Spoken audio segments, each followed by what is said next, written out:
अस्सलामुअलैकुम नाजरीन, आपकी खिदमत में चैनल 72 न्यूज़ सिडनी से मैं हूं अख्तर अली मुगल। ये हमारा इस सिलसिले का पहला प्रोग्राम है और माह अगस्त की मुनासिबत से हमारा आज का उन्वान भी तहरीक पाकिस्तान ही है। 14 अगस्त पाकिस्तान की आज़ादी का दिन है, लिहाजा इसी मुनासिबत से आज हम अपने मुअज़्ज़िज़ मेहमान से बात करेंगे और उन सवालों का जवाब हासिल करेंगे जो आजकल के नौजवानों के जहनों में घूमते हैं। इस अहम मौजू पर गुफ्तगू करने के लिए हमने दावत दी है सिडनी से मोहतरम सैयद अतीकुल हसन साहब को। सैयद अतीकुल हसन साहब ऑस्ट्रेलिया के एक बहुत ही सीनियर सहाफ़ी और तजिया निगार हैं। इनके बेशतर तबसरे पाकिस्तान व उम्मत मुस्लिमा को दरपेश मसाइल व कश्मीर और इंसानियत के लिए होते हैं। अस्सलामुअलैकुम अतीकुल हसन साहब। वालेकुम अस्सलाम अख्तर मुगल साहब और तमाम 72 न्यूज़ के नाजरीन। ऑस्ट्रेलिया के जो हम प्रोग्राम पेश करने जा रहे हैं, अतीकुल हसन साहब को इसमें बुलाया हमने। बहुत शुक्रिया आपका कि आप चैनल 72 न्यूज़ की दावत पर इस अहम मौजू पर गुफ्तगू के लिए तशरीफ़ लाए। जी शुक्रिया। हमारा आज का मौजू 14 अगस्त के हवाले से है और हम चाहेंगे कि हम आपसे गुफ्तगू करें और टॉपिक भी हमने तहरीक आज़ादी के मुनासिबत से ही लिया है कि और वो ये है कि तहरीक आज़ादी हिंद हिंदुस्तान में मुसलमानों के हुकूक की तहरीक और फिर मुसलमानों के लिए आज़ादी वतन का मुतालबा। जी जी। इस बारे में गुफ्तगू करें कि आप हमारे नाज़रीन को ये बताइए कि पाकिस्तान की तहरीक क्यों शुरू हुई और इसका बुनियादी मकसद क्या था। और इसके साथ ही मैं चाहूँगा कि आप ये भी साथ में आप थोड़ा वाज़े कर दीजिए कि इसका मकसद क्या हिंदुस्तान के मुसलमानों को तकसीम करना था या अंग्रेज़ों का ये एक ख़ास एजेंडा था। और एक और सवाल इसके साथ ही ज्वाइन कर देते हैं कि क्या हिंदुस्तान के मुसलमानों और उनके कायदीन के पास पाकिस्तान हासिल करने के अलावा कोई दूसरा रास्ता बचा ही ना था। तो ये सारे सवाल हैं जो नौजवान नस्ल के जहनों में घूमते हैं और काफ़ी सारे आजकल जो क्वेश्चन कर बैठते हैं। तो आपकी हम बात पे ये गौर करेंगे और आप प्लीज़ सबको हमारे नाजरीन को ये बताइए कि इसका क्या बैकग्राउंड है। बहुत शुक्रिया अख्तर मुगल साहब। आपने बड़ा अच्छा है वैसे ये क्वेश्चन उठाए हैं और मैं भी सुनता रहता हूँ बेशतर प्रोग्रामों में, सोशल मीडिया पर मैसेजेस आते रहते हैं और एक नई सोच जो बेसिकली उन लोगों की है कि या तो वो बाकायदा एजेंडे के तहत एंटी पाकिस्तान बातें करते हैं, पाकिस्तान को गलत साबित करने के लिए बातें करते हैं बाकायदा एक प्लान के तहत जो एंटी पाकिस्तान एलिमेंट्स है, या फिर वो नौजवान हैं या दूसरे लोग हैं जिनको तहरीक पाकिस्तान का इल्म नहीं है। हकीकत, ज़मीनी हकीकत क्या थी, हकाइक क्या थे, कैसे हालात थे जिसकी बिना पर पाकिस्तान के क़याम का फैसला करना पड़ा और उससे फिर पीछे नहीं हटे और पाकिस्तान फिर हासिल किया। तो मैं थोड़ा सा सियाक़ व सबाक़ में जाऊँगा ताकि लोगों के जहनों में और ख़ासकर हमारे जो नाज़रीन हैं उसमें अगर ऐसे वो लोग हैं जो जिनका ताल्लुक हिंदुस्तान से है, तो मैं चाहूँगा कि वो गौर से मेरी बात को सुने बगैर किसी हिंदुस्तानी पाकिस्तानी या कोई तासुब को बीच में लाके एक इम्पार्शियल होकर ज़रा एज ए नाजरीन सुने कि मैं जो बात कर रहा हूँ वो ज़मीनी हकाइक हैं, फैक्ट्स एंड फाइंडिंग्स हैं और ये मौजूद हैं। आप जाकर ये चीज़ें बाद में आप वैलिडेट कर सकते हैं, देख सकते हैं। तो मैं तारीख़ी हकीकत में पे बात करूँगा, कोशिश करूँगा कि ये सारी चीज़ें बहुत जल्दी समअप हो जाएँ क्योंकि ये एक लॉन्ग हिस्ट्री है। असल में देखें हिंदुस्तान में तहरीक शुरू हुई अंग्रेजों के खिलाफ 1857 में जब गदर जिसे कहते हैं, या वो आज़ादी की तहरीक थी हिंदुस्तान से अंग्रेजों को निकालने की। जी, वो इत्तेफाक तहरीक में मुसलमान भी बड़े मशहूर लीडर पेश थे। मौलाना मोहम्मद अली, मौलाना शौकत अली, उनकी वालदा सर सैयद अहमद खान, ये मुसलमान लीडर थे जो हिंदुओं के साथ मिलकर गोरों को निकालने के लिए उन्होंने तहरीक शुरू की हुई थी। जी, तो जी। ये तहरीक 1857 में शुरू हुई और वो चलती रही आगे, और फिर 1885 में गोरों की ने ही हिंदुस्तान के मुख्तलिफ लीडरों को जमा किया और फिर उन्होंने इंडियन नेशनल कांग्रेस की बुनियाद रखी 1885 में।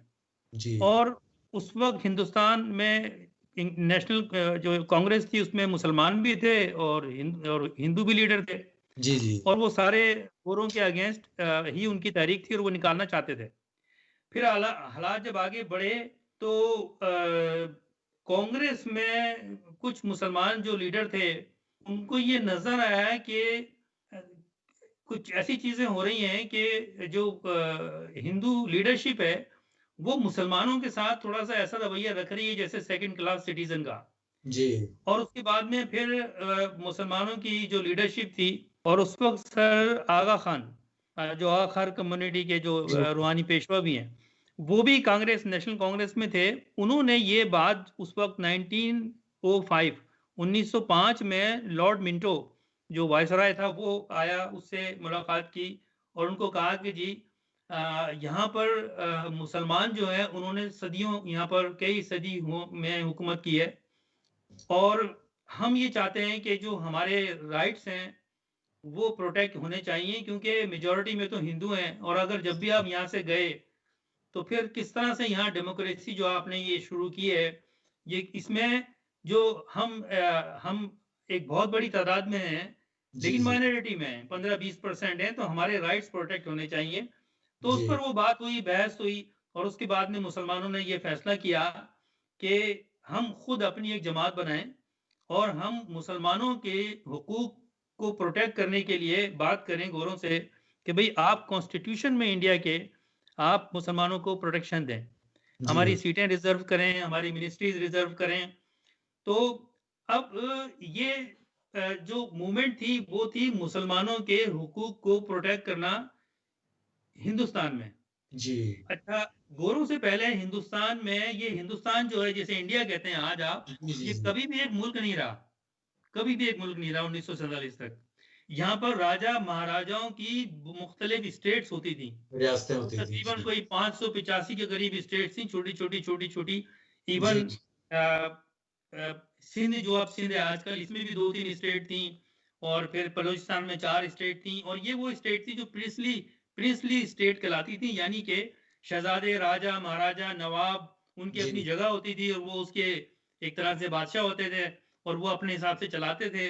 तो ये हिंदुस्तान इस तरह था, एक बहुत जी। ही डिफरेंट रियासतों का एक मजमुआ था, कोई एक कंट्री नहीं था। फिर जी, जब जी। हिंदुस्तान में गोरे आए तो उन्होंने भी ब्रिटिश इंडिया का नाम दिया, जहां पर के ब्रिटिश का राज था, और वो पूरे जो आज का हिंदुस्तान है उस पर नहीं था। ज्यादातर जो रियासतें थी वो आजाद थी, और उसमें इनडायरेक्टली इन्फ्लुएंस होता था ब्रिटिश का, क्योंकि ओके। जाहिर है कि राजा महाराजाओं की अपनी कोई ऐसी ऑफिशियल कोई फौज नहीं थी, कुछ नहीं था। तो गोरों की का सिक्का चलता था, उन्हीं का ऑर्डर चलता था, उन्हीं के रूल चलते थे, उन्हीं की अदलियत थी, और विद इन स्टेट्स, अलग अलग स्टेट्स में जो राजा महाराजा थे वो अपनी हुकूमत चलाते थे, जी। और गोरे हालांकि उनसे टैक्स भी लेते थे उस बात के ऊपर, उस पर कि वो हिंदुस्तान में हुकूमत कर रहे हैं।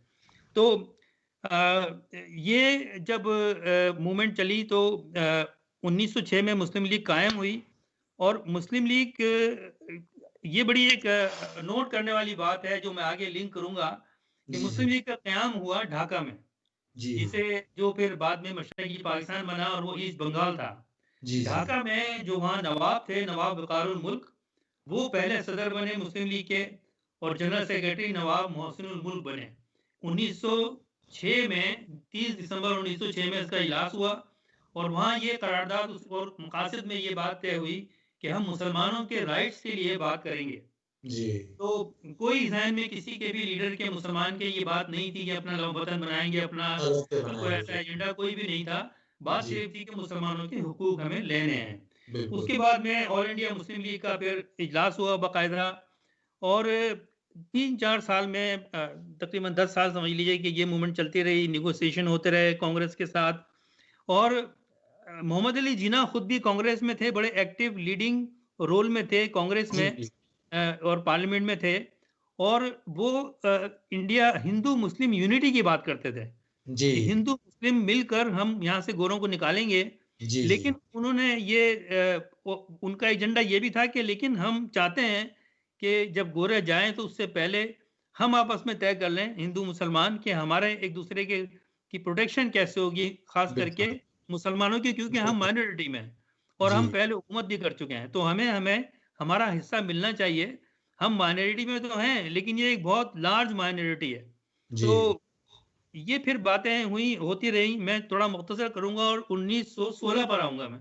जी, 1916 में मुस्लिम लीग और कांग्रेस का एक पैक्ट हुआ, लखनऊ में एक इजलास हुआ जो हुँ, लखनऊ पैक्ट के नाम से जाना जाता है। 1916 में यह हुआ और वहां पर कुछ बातें तय की गई जो बहुत खास जर्नल बातें थी, और मैं हमारी नस्ल को आज मैं कुछ बताना भी चाहता हूँ, रीड आउट करना चाहता हूँ। मेरे पास कुछ नोट्स भी हैं। उसमें जो मोटी मोटी चीजें थी लखनऊ पैक्ट में, जो कांग्रेस और ऑल इंडिया के दरमियान हुआ, उसमें 6 मेन पॉइंट थे। मिसाल के तौर पर the number of elected seats on the council should be increased, जो सीटें हैं हुँ, वो बढ़ाई जाएंगी। जी, law motions which are passed by large majorities in the council should be accepted by the binding of British government. तो जो भी लॉ बनाए जाएंगे, जो भी बढ़ाए जाएंगी सीटें, जो भी काम होगा, वो ब्रिटिश लॉज हैं उनको फॉलो किया जाएगा, हिंदू बिल्कुल। भी और मुसलमान भी, जी, और जी, यानी कि कांग्रेस भी और ऑल इंडिया मुस्लिम लीग भी। All provinces should be granted autonomy, जितने प्रोविंस हैं, जितने प्रोविंशियल स्टेट्स हैं, रियासतें, उनको ऑटोनॉमी दी जाएगी। उनकी अपनी जिस तरह से चल रही है, उस वक्त चल रही थी मुख्तलिफ राजा महाराजाओं की, नवाबों की, उस तरह से बिल्कुल। ऑटोनॉमी होगी। हुँ, separating the executive from the judiciary, जो जुडिशरी है उसको आज़ाद किया जाएगा क्योंकि वो गोरों के अंडर में थी। इंडिपेंडेंट किया जाएगा, गवर्नमेंट से अलग किया जाएगा। जी, और इसी तरह से at least half of the members of the executive councils being elected and legislative councils having a majority of elected members। उस वक्त लेजिस्लेटिव काउंसिल होती थी जो नॉमिनेट होते थे। तो इन्होंने ये किया कि इसका फिर इलेक्शन होगा और तकरीबन आधी सीटें इलेक्शन के थ्रू आएंगी पार्लियामेंट में। जी, अब इसमें ये क्योंकि हिंदुस्तान और हिंदू और मुस्लिम दोनों के लिए था, और ये बात हुई और इसका फिर ये मुआहदा हुआ, और हमने, और दोनों ने, कांग्रेस ने और मुस्लिम लीग ने, ये कहा कि हम इसके ऊपर अमल दरामद कराएंगे। जी, उसके बाद में ये बात आगे हुई, लेकिन फिर दूसरी जानिब मुसलमानों के और हिंदुओं के दरमियान कुछ प्रॉब्लम मुख्तलिफ जगहों पर आते थे, छोटे मोटे, उनको भी काउंटर किया गया। और फिर 1927 में नेहरू ने एक प्रपोजल दिया ऑल इंडिया मुस्लिम लीग को, जो नेहरू रिपोर्ट कही जाती है, और उनको कहा कि मुस्लिम लीग को कि आप ये मान लें और हम हुँ, ये असेंबली से पास करा लेते हैं। जी, तो जब उस रिपोर्ट को कायदे आज़म ने देखा ऑल इंडिया मुस्लिम लीग के इजलास में, तो उस पर जो सर आगा खान थे और जो लीडिंग लीडर्स थे, उन्होंने कहा ये तो, इस पे साइन करने का मकसद तो ये है कि हम अपने डेथ वारंट पे साइन कर रहे हैं, बिल्कुल। क्योंकि इसमें तो मुसलमानों के जो हुकूक के उसकी तो कोई बात की नहीं है। बात ही नहीं की गई। तो इन्होंने रिजेक्ट कर दिया नेहरू पैक्ट, और जिन्ना साहब ने फिर अपना एक 14 पॉइंट्स एजेंडा कांग्रेस को दिया कि जी, ये मुस्लिम लीग चाहती है, ये हमारा 14 पॉइंट्स एजेंडा है। और वो हुँ, 1929 को 1906 में मुस्लिम लीग बनी। अब हम आ गए 1929 को। जी, अब वो 14 पॉइंट एजेंडा जो है वो बहुत ही मुनासिब था, जी, एक्सीलेंट पॉइंट्स थे, उसको बहुत सराहा गया। और उसमें 14 नुकात में अगर उसको मान लिया जाता तो हिंदुस्तान अलग नहीं होता और हर एक पाकिस्तान। की आज़ादी होती वहां पर। मिसाल के तौर पर मैं, ये 14 पॉइंट है लेकिन खास तौर से बताता हूँ। जी, the form of future constitution should be federal with the hmm, residential powers vested in the provinces. एक सेंट्रल में पावर होगा लेकिन ऑटोनोमस होगा और हर प्रोविंस को इख्तियार दिया जाएगा अपना सूबा चलाने के लिए। All legislatures in the country and the other elected bodies shall be constituted in the definite principle of adequate and effective representation of minorities in every province। Her province में माइनॉरिटीज को रिप्रेजेंट करने के लिए उनको protection दी जाएगी, उनकी सीटें होंगी। इस तरह से ये 14 पॉइंट एजेंडा था, जिसमें एक तरह से तमाम स्टेट्स को उसमें ऑटोनोमस मिलनी थी। जिन स्टेट में मुसलमानों की मेजोरिटी थी, जहां पर मुसलमान हुक्मरान थे यानी कि नवाब थे, उनको वहां पर हुकूमत मिलनी थी, उन्होंने हुकूमत चलानी थी। तो ये 14 पॉइंट्स एजेंडा जब दिया गया तो कांग्रेस ने इसको देखकर, और फिर मुस्लिम लीग में ये बात हुई कि अब देखते हैं कि कांग्रेस जो है, अगर उनकी नीयत साफ है और वाकई वो प्रोटेक्शन देना चाहती है मुसलमानों को, राइट देना चाहती है, उनके बुनियादी हुकूक जो हैं, और इस बात की गारंटी देती है कि जो मुसलमान हैं उनकी जो रिलीजियस रिक्वायरमेंट है, उनकी जो कल्चरल रिक्वायरमेंट है, क्योंकि मुसलमान एक कंप्लीट आइडेंटिटी थे, मुसलमानों की अपना मजहब था, मुसलमानों की अपनी रस्म रिवाज थे, मुसलमानों की अपनी जबान थी, तो एक कंप्लीट मुसलमान एक नेशनल आइडेंटिटी थे। तो जब ये कांग्रेस में गया तो कांग्रेस ने ये मना कर दिया, कहा कि हम इस पर डिस्कस करेंगे, और उसको रिफ्यूज कर दिया। तो अब आप ये देखिए कि कितनी जिद्दोजहद की है जी, और प्रपोजल भी दिए हैं, वो बड़े माकूल प्रपोजल दिए हैं, लेकिन कांग्रेस ने वो रिजेक्ट किए वन आफ्टर द अदर। और जब ये 14 एजेंडा पॉइंट्स जो पेश किया गया, जिसको सबने सराहा, और कई हिंदुस्तानी उस वक्त कांग्रेस के लीडरों ने भी उसको सराहा कि ये ठीक बात है ये, लेकिन नेहरू ने इसको अगेंस्ट किया कि नहीं, ये हम नहीं मानते, और गांधी ने भी उस वक्त इसको अपोज किया। तो उस वक्त ये लगा कि ये कुछ लीडर हैं बड़े, इनके दिल में मेला साफ नहीं है मुसलमानों की तरफ से, और ये हमें जब यहाँ से अगर गोरे चले गए तो ये तंग करेंगे हमें। उस वक्त फिर अल्लामा इकबाल, वो भी मुस्लिम लीग में थे, उन्होंने टू नेशन थ्योरी पेश की, और वो जो है 1930 में अल्लामा इकबाल ने ये कहा कि नहीं जी, बात सारी ये है, हम इस नतीजे पे पहुंचे हैं कि हिंदू और मुसलमान ये दो कौमें हैं, इसमें माइनॉरिटी की मेजोरिटी की बात अब नहीं है। अब बात यह है कि हिंदुस्तान में दो कौमें रहती हैं जिनका हर तरह से बिल्कुल अलग अलग है, उनकी रिलीजन अलग है, उनका कल्चर अलग है, उनकी जुबान अलग है। लिहाजा अब ये होगा कि दो कौमी नजरिए पे, यानी कि हिंदुस्तान में दो मेजोरिटी में कौमें हैं, दो आइडेंटिफाइबल बड़ी कौमें हैं, इन कौमों को सामने रख के हिंदुस्तान का फैसला होगा कि कैसे गवर्नमेंट चलनी है। इस पर फिर बात हुई तो कांग्रेस ने अपोज किया, और फिर कुछ ऐसे वाकयात वहां हुए, जैसे बिहार में एक मस्जिद में अर्ली मॉर्निंग फजर के वक्त एक पिक का जो है वहाँ हेड मिला, उसके ऊपर राइट शुरू हो गए हिंदू मुस्लिम के, जिस पर कि मुस्लिम लीग ने भी, कायदे आज़म ने भी उसको ठंडा करने की कोशिश की, और मिले जुले बयान आते थे कांग्रेस की तरफ से, कुछ फेनेटिक्स बयान होते थे, कुछ वहाँ पर फेनेटिक फंडामेंटलिस्ट थे, कुछ लोगों के बड़े डिप्लोमेटिक बयान होते थे। वो सिलसिला चलता रहा और हालात ख़राब होते रहे हिंदुस्तान। और उसके बाद में फिर अराउंड सेकेंड वर्ल्ड वार का भी फिर सिलसिला शुरू होने वाला था, और ये स्मेल आने लगी कायदे आज़म को भी, उनकी लीडरशिप को भी, मुस्लिम लीग को भी और कांग्रेस को भी, कि गोरे जो हैं वो यहाँ से वाइंड अप करने का प्रोग्राम बना रहे हैं जाने का। तो इन्होंने अपनी मूवमेंट और तेज कर दी, और फिर 1940 को लाहौर में करारदाद पाकिस्तान मंजूर हुई। करारदाद पाकिस्तान में फिर क्लियर कट ये बात सामने लाई गई कि मुसलमान जो हैं उनके एक अलग आइडेंटिटी है, और उनकी अपनी रियासतें इंडिपेंडेंट होनी चाहिए। जिन स्टेट्स में मुसलमान मेजॉरिटी में हैं वहां पर मुसलमानों की हुकूमत होनी चाहिए, और जिसको पाकिस्तान कहा जाएगा, और जो जहां पर हिंदुओं की मेजॉरिटी है वहां पर वो हिंदुस्तान बनेगा। ये करारदाद पेश की। उसके बाद में उस रेजोल्यूशन में, ये 3 दिन की कॉन्फ्रेंस थी 1940 में, 22, 23 और 24 मार्च को 1940 को ये इजलास हुआ लाहौर में, और वहाँ करारदाद पेश की गई। उसके मुख्तलिफ एक लॉन्ग डिटेल है, उसकी पढ़ सकते हैं। और मैं हमारी नौजवान नस्ल से ये दरख्वास्त करूँगा कि हमें ये बगैर रिसर्च किए, बगैर कोई ऐसी बात जो पता ना हो आपको, सुनी सुनाई बातों पे और आजकल के हालात को देखकर हिस्ट्री को आप जो है ना वो चेंज करने की कोशिश ना करें।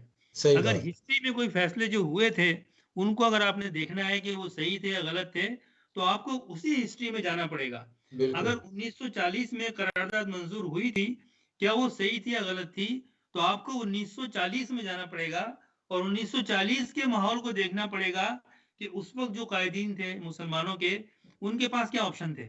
जी। तो अब आप अगर 1906 में मुस्लिम लीग कायम हुई और 1940 को आप लगा लें, तो ये आप देखें 35 साल जी। 35 साल मुसलमानों ने ये कोशिश की कि उनका हिंदुस्तान का जो सेटअप है गवर्नमेंट का, उसमें और जो कॉन्स्टिट्यूशनल असेंबली है, लेजिस्लेटिव असेंबली है, उसमें मुसलमानों को राइट्स मिल जाए और कॉन्स्टिट्यूशन का पार्ट बन जाए। लेकिन जब ये फिर राइट्स शुरू हुए और उसी दौरान फिर 1936-37 में इलेक्शन हुए, गोरों ने इलेक्शन करवाए, डेमोक्रेटिक इलेक्शन थे, उसमें कांग्रेस ने भी हिस्सा लिया, मेजर पार्टी थी कांग्रेस तो एक ही, और जो ऑल इंडिया मुस्लिम लीग थी वो छोटी पार्टी थी, मुसलमानों को रिप्रेजेंट कर रही थी, और उसमें तमाम मुसलमान आए नहीं थे। बहुत से मुसलमान लीडर थे जिसमें खास करके रिलीजियस पार्टीज थी, वो मुस्लिम लीग का साथ नहीं दे रही थी। तो बहरहाल मुस्लिम लीग ने अपने तौर पर ऐसे पार्टी हिस्सा लिया, और मुसलमानों की जो दूसरी और जमातें थी, जैसे जमात इस्लामी, जमीयत उलमा पाकिस्तान और इस तरह की जमीयत उलमा हिंद, ये इस तरह की पार्टियां थी, या कोई और पार्टी थी, दो एक पार्टियां थी छोटी छोटी, उन्होंने भी मुस्लिम लीग का साथ नहीं दिया, और उस इलेक्शन में मुस्लिम लीग को बुरी तरह शिकस्त हुई और कांग्रेस ने हुकूमत की। तो जब 1937 में 36-37 में जब कांग्रेस ने हुकूमत की, तो वो हुकूमत उनकी फ्लॉप हुई और जो राइट्स थे वो और बढ़ गए, और मुसलमानों ने ये अंदाजा लगा लिया कि अगर ये एक टेलर है, क्योंकि इनके पास हुकूमत आई है, तो अब ये क्या कर रहे हैं, जो इन्होंने हमसे वादे किए थे, हमारे सारे एग्रीमेंट उन्होंने जो हमको प्रपोजल दिए थे वो इन्होंने रिजेक्ट किए, ये बातें कुछ और करते कुछ और हैं, तो अब हमें आज़ाद मुमलिकत के लिए, मुसलमानों के लिए हमें फाइट करनी पड़ेगी। करारदाद पाकिस्तान मंजूर हुई और उसके बाद में बैठकर फिर मुस्लिम लीडरशिप ने ये सोचा कि अगर हम इसी पोजीशन में इलेक्शन लड़ते हैं तो फिर हार जाएंगे हम, तो लिहाजा अपनी पार्टी को मजबूत किया जाए, उसमें ऐसे लोगों को लाया जाए मुसलमानों को, क्योंकि उस वक्त आप नोट कीजिए कि हिंदुस्तान जो था पूरा, वो राजा महाराजा और नवाबों का एक इलाका था, सब कॉन्टिनेंट था। तो जरूरी था कि जो वहाँ के राजा, महाराजा, चौधरी, नवाब, खान, इधर आपका जो नॉर्दर्न फ्रंटियर जो केपी के, यहाँ पर खान थे, कबायली लीडर थे, और इसी तरह से बलूचिस्तान में सरदार थे, इस तरह से पंजाब में जागीरदार थे बड़े बड़े, उस तरफ फिर वो नवाब थे, बंगाल में, हैदराबाद, दक्कन में, और दूसरे इलाकों में। तो उन्होंने जब तक कहा कि जब तक हम इन लोगों की सपोर्ट नहीं लेंगे, हम मुस्लिम लीग में जो इलेक्ट्रल ताकत है वो क्रिएट नहीं कर सकते। तो फिर उन लोगों से बात की गई, उसमें अल्लामा इकबाल ने, कायदे आजम ने और लीडर थे, उन्होंने खास जो लीडरशिप थी उनको मुस्लिम लीग में जो वर्किंग कमेटी थी मुस्लिम लीग की, जिसने 1940 में रेजोल्यूशन पास किया था, 25 मेंबर थे वर्किंग कमेटी के, उनको कहा कि भाई आप मोबिलाइज हों, लोगों के पास जाएं, स्टेट वाइज जो मुस्लिम लीडर, जो मुस्लिम जो जागीरदार, वडेरे, नवाब, जिनके जो चला रहे हैं रियासतों को, उनसे आप कांटेक्ट करें और उनको मुस्लिम लीग में लाएं, और उनको कहें कि देखें, अगर आप चाहते हैं कि आपकी रियासतें बाकी रहें, आपका पावर बाकी रहे, तो आपने मुस्लिम लीग को साथ मुस्लिम लीग के बैनर के नीचे आना है, क्योंकि अगर मुसलमानों को प्रोटेक्शन मिलेगी तो आपकी रियासत को प्रोटेक्शन मिलेगी, और आपकी भी रियासतें नहीं रहेंगी, इस पे हिंदुस्तान कब्जा कर लेगा, जैसा आजकल कश्मीर में हो रहा है। तो उस पर फिर इनको कायल किया गया, जितने ये राजा मुसलमान नवाब थे, उधर मशरकी बंगाल में भी, सिंध में भी सिंधी जो वडेरे थे उनमें, फिर पंजाब में जागीरदार थे बड़े बड़े जो लीडर भी थे, और फिर कुछ सियासतदान यूपी, सीपी, बिहार, यहाँ पर जो मुसलमान लीडरशिप थी उनको लाया गया इसके अंदर। और फिर जब उसी दौरान मुआहदा हुआ गोरों के साथ मुस्लिम लीग का और कांग्रेस का, कि अब जो इलेक्शन होगा वो 2 पार्टी बेसिस पर ये इलेक्शन होगा और उस इलेक्शन में जो फैसला होगा, प्रोविंशियल जो असेंबलीज का जो रिजल्ट आएगा, यानी कि जिस रियासत में, जिस सूबे में जिस पार्टी की हुकूमत, जिस पार्टी को ज्यादा सीटें मिलेंगी वो हिंदुस्तान होगा। जैसे कांग्रेस को जिस सूबे में हुकूमत मिलती है वो हिंदुस्तान होगा, और जिस प्रोविंशियल स्टेट में मुसलमानों को यानी कि मुस्लिम लीग को ज्यादा सीटें मिलती हैं वो पाकिस्तान होगा। तो फिर जो इलेक्शन हुआ 1946 में वो इसी बेस पे हुआ था और उसका रिजल्ट आया, क्योंकि फरवरी 1946 में मेरे ख्याल 1940 लेट मी कंफर्म 1944 में ये मीटिंग हुई थी गांधी की और कायद-ए-आज़म की, और उस वक्त जो वायसराय थे उनके साथ में, और ये तय पाया कि 45-46 में जो इलेक्शन होगा उसका जो रिजल्ट आएगा उसके ऊपर फैसला किया जाएगा कि जहां पर मुस्लिम लीग जीतेगी वो पाकिस्तान होगा उस स्टेट में, और जहां पर हिंदुस्तान कांग्रेस जीतेगी वो हिंदुस्तान होगा। और फिर उस वक्त के जो यूके के जो प्राइम मिनिस्टर थे रिचर्ड एटली, उन्होंने पार्लियामेंट में 3 जून 1947 को ऐलान कर दिया कि हम हिंदुस्तान से जा रहे हैं और हिंदुस्तान को फ्री कर दिया जाएगा और वो हिंदुस्तान में पाकिस्तान और हिंदुस्तान बनेगा। और फिर आप देखें कि 14 अगस्त 1947 को पाकिस्तान जो है वो फाइनली वजूद में आ गया। अब बहुत से लोग ये सवाल करते हैं अख्तर मुगल साहब के, यार वो दलाइल क्या देते हैं, वो अपनी मंतक दिखाते हैं कि जी ये कैसे मुल्क ले लिया, आधा मुल्क 1000 मील दूर उस तरफ इंडिया के, आधा इस तरफ। ना उन्होंने ये कभी तहकीक की होती है, ना स्टडी की होती है, ना ये हालात देखे होते हैं। आपको 35-40 साल का जो स्ट्रगल है मुस्लिम लीग की कायद-ए-आज़म की लीडरशिप में, उसको बैठकर स्टडी करना पड़ेगी, अपने आप को उस टाइम में जाना पड़ेगा और देखना पड़ेगा कि अब आपके पास कौन सा ऑप्शन रह गया है। तो ये एक अल्टीमेट ऑप्शन था और इससे अच्छा ऑप्शन नहीं था, और उस वक्त यही था क्योंकि ये आप देखें कि जो वर्किंग कमेटी बॉडी थी मुस्लिम लीग की, जो 1940 में जिन्होंने रेजोल्यूशन पास किया पाकिस्तान का, 25 लोग थे उसमें। मेरे पास लिस्ट भी है यहाँ पर।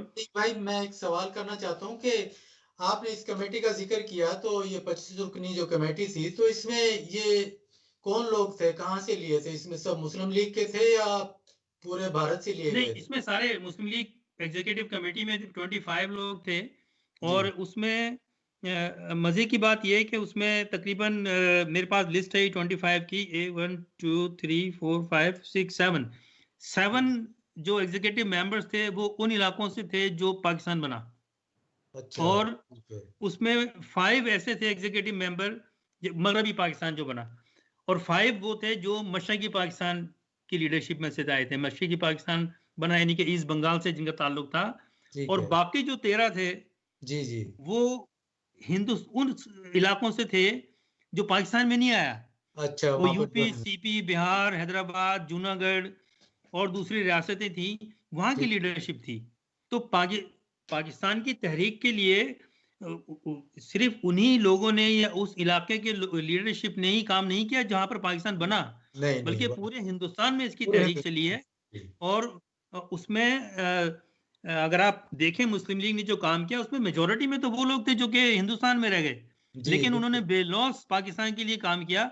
और उसकी वजह ये थी अख्तर मुगल साहब, और नाज़रीन को बताता चलूं कि आइडिया ये था कि अभी तो हमारे पास अगर ऐसे ही गोरे चले गए और हमने ये कांग्रेस पे छोड़ दिया तो हमारा तो कोई सुनने वाला ही नहीं होगा, हमारी तो वहां पर मेजोरिटी नहीं होगी, हमारे हक में तो कोई बिल पास नहीं होगा।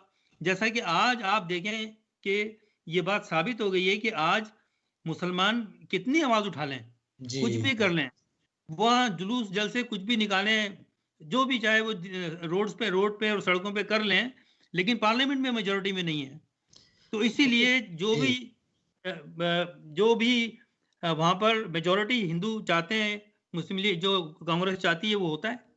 अतीक भाई एक सवाल और है कि जैसा कि अब हम सुनते रहते हैं और कि हम तो समझते हैं कि कायद-ए-आज़म मोहम्मद अली जिन्ना एक उसूल पसंद लीडर थे, जबकि हिंदुस्तान के कुछ लोग कहते हैं, मीडिया पर भी देखा है, सुना भी है कि जिन्ना एक ज़िद्दी और सख्त मिजाज लीडर थे। आप कैसे समझते हैं और ऐसा क्यों है, ये क्यों समझते हैं वो लोग इस तरह से? मैं अगर अक्सर कहते चाहूँ हैं। तो हम प्रोग्राम यहाँ करते रहें, सारी रात हो जाए जी, और मैं खूबियाँ बयान करता रहूँ जिन्ना साहब की, और वो ख़त्म नहीं हो। जी, मेरी कोई बहुत ज़्यादा स्टडी नहीं है, लेकिन फिर भी जितनी भी है कायद-ए-आज़म के ऊपर, और जो न्यूट्रल किस्म के राइटर्स हैं जी, वेस्ट में, गोरे, जी, जिन्होंने कायद-ए-आज़म के बारे में बुक्स लिखी हैं, जी, उन्होंने कहा है कि he was the leader of the century. ऐसे बिल्कुल। लीडर दुनिया में पैदा नहीं होते, जो नई कौमें बनाते हैं। जी, कायद-ए-आज़म पॉलिटिकल लीडर नहीं थे, बेसिकली मैं मानता हूँ। जी, कायद-ए-आज़म एक नेशन के बानी थे।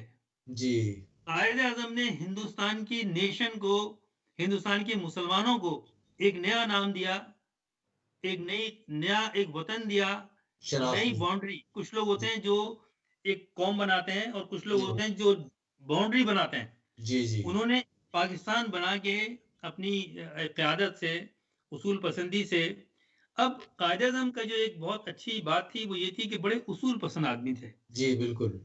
अच्छा, अब उसूल पसंदी में और अना पसंदी में थोड़ा-सा फ़र्क होता है, जी, अगर आप देखें तो।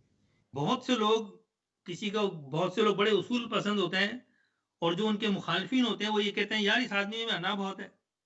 ज़िद्दी है। तो फिर क्या करें, आजकल की तरह जो लोटा सियासतदान है पाकिस्तान के, तो वो बन जाए, फिर आपकी कोई अना ना हो। तो कायद-ए-आज़म बेसिकली बड़े उसूल पसंद थे, फूल पसंद है, जी। जिसको उनके एंटी जो थे, वो डिस्क्राइब करते थे कि ज़िद्दी आदमी है। ज़िद्दी आदमी है, बिल्कुल। कायद-ए-आज़म इतने फ्लेक्सिबल थे, मैंने अभी बड़ी मुख्तसर सी एक उनकी 35 साल की जो मुस्लिम लीग की कार्रवाई रही, सरगर्मियाँ रहीं मुसलमानों के हुकूक के लिए, वो मैंने अपने सामने आपके सामने पेश की। जी, कायद-ए-आज़म हर फैसला बड़े गौर, ठंडे दिमाग से सोच के, और बड़े दूरअंदेश थे, बहुत ज़्यादा दूरअंदेश थे। फिर जी, वो फैसला करते थे और उसके बाद उस पे कायम रहते थे।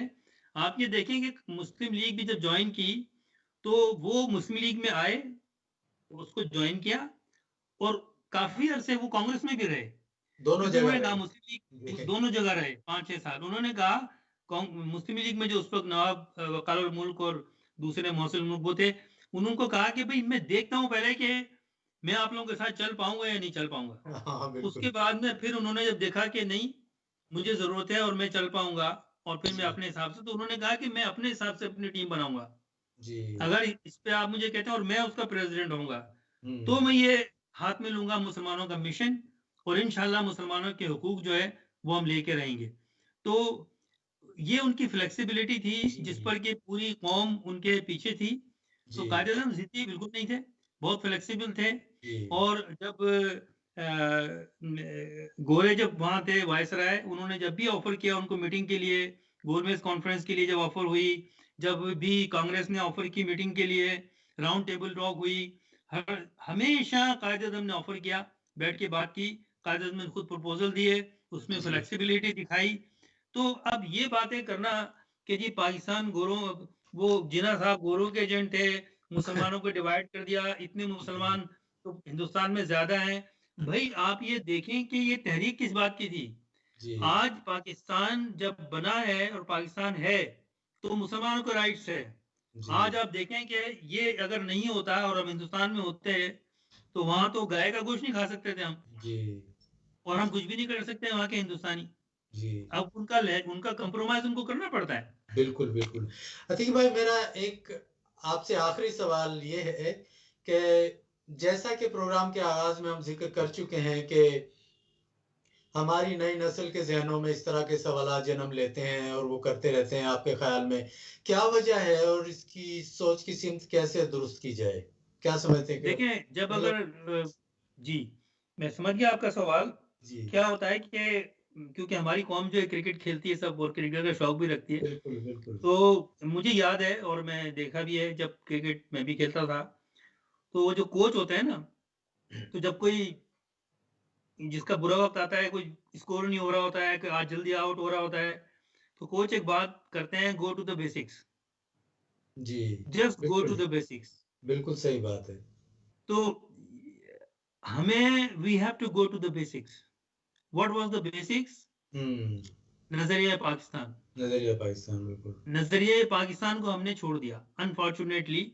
और हम आज हमने बात की पाकिस्तान बनने से पहले की तहरीक और मुसलमानों के हुकूक की तहरीक, और जी, उसमें कायद आज़म और ऑल इंडिया मुस्लिम लीग का जो रोल था वो 1947 तक फिर ये पाकिस्तान जो वजूद में आया, जिसमें आपने देखा कि मगरबी पाकिस्तान और मशरकी पाकिस्तान। अब जी, ये बात हमें जहन में रखनी चाहिए कि पाकिस्तान जो वजूद में आया तो गो के वो मुख्तलिफ रियासतें जो थी, स्टेट्स या प्रोविंस जो थे, जी, उनकी कंपोजिशन थी। लेकिन जब वजूद में आ गया तो फिर वो सिर्फ मगरबी पाकिस्तान था और मशरकी पाकिस्तान था। बिल्कुल। That's it. फिर हुँ, मगरबी पाकिस्तान में कोई सिंध, पंजाब, बलूचिस्तान सरहद नहीं था, सिर्फ जी, पाकिस्तान था। और इसी तरह से मशरकी बंगाल जो था वो सिर्फ मशरकी पाकिस्तान था। वहां जी, पर भी पहले कई छोटी छोटी रियासतें थी। तो हमने वो बेसिक्स भूल गए। कायदे आजम ने पाकिस्तान बनने के बाद जब लेजिस्लेटिव असेंबली से स्पीच की तो उन्होंने ये बात, उनको पता थी ये बात, उन्होंने बड़े क्लियरली रिमाइंड किया लोगों को जी, कि देखें, आज से पहले हम सब मुसलमान हैं, लेकिन आज से पहले हम सिंधी थे, हम जी, पठान थे, हम बंगाली थे, हम पंजाबी थे, और सदियों से रह रहे थे इसी तरह से। हमारा अपना कल्चर था, हमारी अपनी जबान थी और है, बिल्कुल। हमारे अपने रस्म रिवाज हैं। लेकिन अब हमने एक मुल्क तख्लीक किया है जो दुनिया की हिस्ट्री में पहली दफा ऐसा हुआ है। बिल्कुल, दुनिया में कोई भी उससे पहले और आज तक कोई भी मुल्क नजरियात के ऊपर नहीं बना। बिल्कुल, हम एक नजरिए के तहत आपस में आए हैं और वो नजरिया है पाकिस्तान। पाकिस्तान वो बिल्कुल। नजरिया है हमारी पाकिस्तानियत। और पाकिस्तानी होने के नाते हमारा जो बैकग्राउंड है, हमारे जो शनाख्त है, वो है मुसलमान, जी, इस्लाम। तो कायदे आज़म के बारे में बात की जाती है कि जो वो सेकुलरिज्म चाहते थे, और वो चाहते थे, सेकुलरिज्म तो हिंदुस्तान में था, फिर उसी सेकुलरिज्म में रहते, जो सेकुलरिज्म हिंदुस्तान जिसको सेकुलरिज्म कहता है, हालांकि वो जी, सेकुलरिज्म तो नहीं है। जी, बात यह है कि पाकिस्तान तो मुसलमानों के लिए, मुसलमानों के हुकूक के लिए बना था, बिल्कुल, लेकिन क्योंकि हम मुसलमान हिंदुस्तान में माइनॉरिटी में थे और मेजोरिटी के हाथों विक्टिमाइज्ड हो रहे थे, तो मुसलमानों को और मुसलमानों की लीडरशिप को और कायदे आजम को ये पता था कि विक्टिमाइजेशन ऑफ माइनॉरिटी क्या होती है, जी, क्योंकि हम तो खुद ही उसमें उसमें रह चुके थे, हम तो खुद उसका शिकार हुए थे। तो बिल्कुल, पाकिस्तान में जो पाकिस्तानी आए, पाकिस्तान में जो मुसलमान थे, उनसे ज्यादा किसको पता था कि विक्टिमाइजेशन कैसे होती है रिलीजियस और उसकी बेस पर। इसीलिए कायद आजम ने कहा कि अब आपको एक चीज ने बांधा है और वो है पाकिस्तानियत। पाकिस्तानियत बिल्कुल, और इस पाकिस्तान में तमाम माइनॉरिटीज को आजादी होगी, क्योंकि बिल्कुल, कायद आजम जानते थे कि माइनॉरिटी क्या फील करती है जब वो माइनॉरिटी में होती है, तो उनको जी, किस चीज का फियर होता है। जी, और अब तो कायद आज़म ने ये बात क्लियर की थी, लेकिन उन्होंने कहा कि जो कुरान और सुन्नत वो हमारा कॉन्स्टिट्यूशन है, उसी को बेस रखकर हम ये मुल्क बनाएंगे। और कायद आज़म का जो विजन था वो ये था कि पाकिस्तान सिर्फ पाकिस्तानियों के लिए नहीं होगा।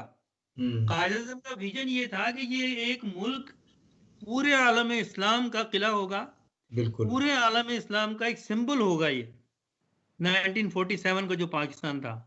और दुनिया में अगर किसी भी मुसलमान को कहीं रहने की जगह नहीं मिले, उसको निकाल दिया जाए, बिल्कुल, तो वो पाकिस्तान आ जाएगा, उसको ऑटोमेटिकली पाकिस्तान की शरीयत मिल जाएगी। ये एक विजन लेके चले थे, और उसके पीछे ये था कि अगर हम मगरबी पाकिस्तान और मशरकी पाकिस्तान को ताकतवर मुल्क बनाते हैं, दुनिया की एक अजीम रियासत, इस्लामी रियासत बनाते हैं, तो फिर हिंदुस्तान में जो मुसलमान हैं उनके अगेंस्ट हिंदुस्तान कुछ कर नहीं सकता, क्योंकि दोनों तरफ हम बैठे हुए हैं। और हम एक ताकतवर पाकिस्तान जो है, हिंदुस्तान के मुसलमानों की आज़ादी के जामिन होंगे हम। ज़ामिन वहाँ होंगे। मजाल नहीं है कि हिंदुस्तान कुछ उनके साथ वो कर सके हरकतें जो पाकिस्तान बनने से पहले होती थी। लेकिन जी, ओबियसली फिर पाकिस्तान बनने के बाद क्या हुआ, वो एक लंबी हिस्ट्री है जो हम अगले जी, जी, पार्ट 2 में इंशाल्लाह। कवर करेंगे। जी जी, जी। बहुत शुक्रिया आतिकुल हसन साहब, चैनल 72 की जानिब से हम आपके मशकूर हैं और आपने इस मौजू पर इज़हार ख़याल के लिए वक्त निकाला और तशरीफ़ लाए। मैं नाजरीन से, हमारे नाजरीन से मैं कहूँगा कि वो हम इसका अगला हिस्सा 1947 तक मैंने कवर किया है। अब 1947 के बाद क्या हुआ, पाकिस्तान में कैसे डेमोक्रेसी चली और कौन कौन सी हुकूमतें आई, पाकिस्तान 2 लफ्ज़ क्यों हुआ और आज का पाकिस्तान क्या है, इस पर हम बात करेंगे। तो हमारे जो 72 न्यूज़ के जो नाजरीन हैं और जो ये प्रोग्राम सुन रहे हैं, वो मैं उनसे कहूँगा कि आप history of Pakistan movement, Pakistan की creation of Pakistan movement, Mohammad Ali Jinnah, इनको आप पढ़ें और जो बहुत ही एक्नॉलेज बुक है, जो मशहूर किताबें हैं, उनको पढ़ें। और इस सिलसिले में आज का जो हमने प्रोग्राम किया, उसमें जो भी आपके जहनों में सवालात हों वो आप 72 को भेज सकते हैं, उनके ऑनलाइन उस पर, उनके फेसबुक पेज पर भी।